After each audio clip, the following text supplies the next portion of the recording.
గుండె ఆరోగ్యంగా ఉండాలంటే కొలెస్ట్రాల్ స్థాయిల నిర్వహణ, నియంత్రణ చాలా ముఖ్యం. ఇందుకోసం పోషకాహార నిపుణులు కొలెస్ట్రాల్ స్థాయిలను తగ్గించడానికి కొన్ని సూచనలు చేస్తున్నారు. మరి అవేంటో ఇప్పుడు చూద్దాం. కొలెస్ట్రాల్ తగ్గాలంటే ఆరోగ్యకరమైన కొవ్వుల్ని ఎంచుకోవాలి. తీసుకునే ఆహారంలో ఎక్కువగా నీటిలో కరిగే ఫైబర్లను తీసుకోవాలి. మీరు తీసుకునే ఆహారంలో తప్పనిసరిగా ఒమేగా 3 ఉండాలి. క్రమం తప్పకుండా వ్యాయామం చేయాలి.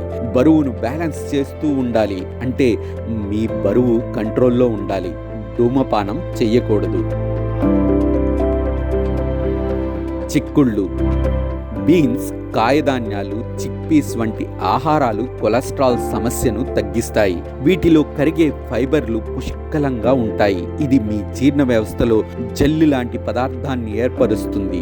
కొలెస్ట్రాల్ను పైకి లాక్కెళ్ళి మీ శరీరం నుంచి తొలగిస్తుంది. చిక్కుళ్ళ మొక్కలు గుండెకు చక్కటి మేలు చేస్తాయి.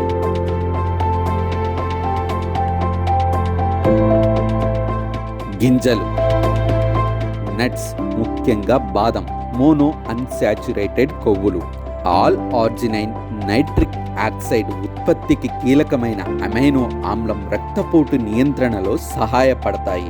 ఇవి ఫైటోస్టెరాల్స్, కొలెస్ట్రాల్ను పోలి ఉండే పదార్థాలను కూడా ఉంటాయి. ఇది పేగుల్లో కొలెస్ట్రాల్ శోషణను చురుగ్గా అడ్డుకుంటుంది. కొలెస్ట్రాల్ స్థాయిలను చురుకుగా తగ్గిస్తుంది. యాపిల్స్కు పాలీఫెనాల్స్ మూలం. కొలెస్ట్రాల్ స్థాయిలను సానుకూలంగా ప్రభావితం చేసే సమ్మేళనాలు యాపిల్లో ఉంటాయి.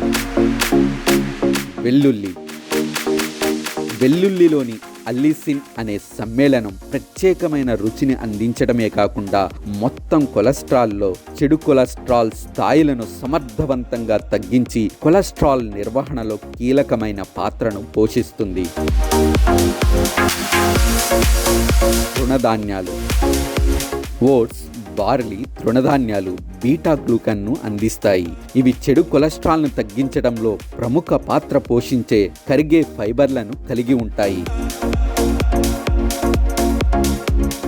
ఆకుకూరలు, బచ్చలి కూర, ముదురు ఆకుకూరలు గుండె జబ్బుల ప్రమాదాన్ని తగ్గిస్తాయి. వీటిని ఆహారంలో చేర్చుకోవటం వల్ల ఆరోగ్యకరమైన కొలెస్ట్రాల్ స్థాయిలను నిర్వహించటంలో, మొత్తం గుండె ఆరోగ్యాన్ని ప్రోత్సహించటంలో సహాయపడుతుందని పోషకాహార నిపుణులు చెబుతున్నారు.